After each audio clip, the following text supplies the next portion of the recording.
La deuxième chose qui active la foi d'un enfant de Dieu, c'est l'enracinement de la parole de Dieu dans ton cœur. Le psaume chapitre 119, le verset 11, la Bible dit ceci, c'est David qui parle, il dit « Je serre ta parole dans mon cœur afin de ne pas pécher contre toi. » Dans la Bible, sache que le cœur de l'homme, c'est l'esprit de l'homme. Donc ta foi doit être enracinée dans ton cœur. En d'autres termes, ta foi doit être enracinée dans ton esprit. Tu dois avoir cette conviction dans ton esprit que Dieu ne va pas t'abandonner, que Dieu va te relever. Peut-être que tu es tombé très bas, tu ne sais même pas d'où la solution va venir, mais tu dois avoir cette foi dans ton cœur et dans ton esprit que Dieu va te relever, qu'il n'y a rien qui est impossible à Dieu, que Dieu peut te sortir de cette situation. Peut-être que tu es dans des dettes, tu ne sais même pas comment tu vas te sortir de ces dettes, mais Dieu peut te sortir de ces dettes lorsque tu fais preuve de foi, lorsque la parole de Dieu est enracinée dans ton cœur.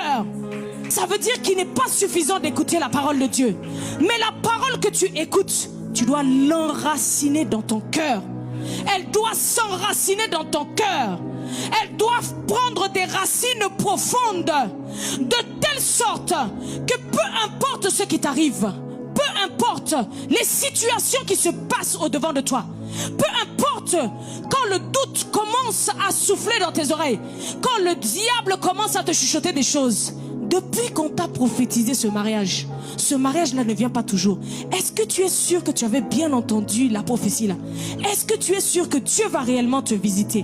Est-ce que tu es sûr? Dieu t'a dit que tu vas avoir des enfants, mais tu as déjà 55 ans, tu as la ménopause, ton organe féminin ne peut même plus procréer. Est-ce que tu es sûr que tu as bien compris ce que le Dieu t'a dit? Des fois nous avons des doutes comme ça.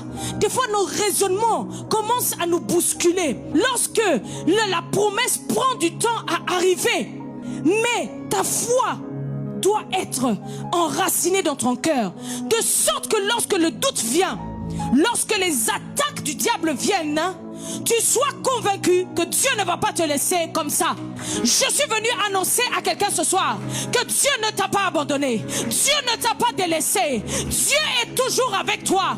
Peu importe ce que tu traverses aujourd'hui, ne laisse pas le diable te décourager, ne laisse pas la sorcellerie te dire autrement. Dieu est là, il ne t'a pas abandonné, il ne t'a pas délaissé, il ne t'a pas abandonné. Ce qu'il a promis, il s'en souvient encore et il va l'accomplir. Mais la parole de Dieu, enracine-la dans ton cœur, garde-la dans ton cœur, ne te détache pas de ça.